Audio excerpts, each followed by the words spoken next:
Saudara, warga di Kabupaten Muna, Sulawesi Tenggara dihebohkan dengan penemuan ular piton dengan panjang 7 meter. Namun warga terkejut karena dari dalam perut ular tersebut ditemukan jenazah seorang warga.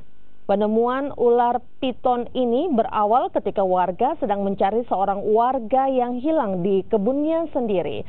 Namun saat pencarian, warga justru menemukan ular piton dengan panjang 7 meter dengan kondisi perut membesar.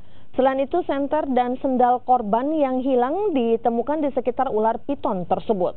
Warga curiga korban telah ditelan ular piton sehingga akhirnya warga menangkap dan membelah ular piton tersebut. Dari dalam perut ular piton ditemukan jenazah korban yang hilang tersebut.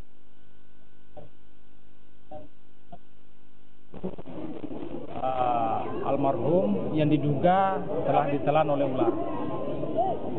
Kemudian warga masyarakat mengambil langkah-langkah, lalu kemudian ular tersebut dipikul menuju di perkampungan di sekitar rumah almarhum.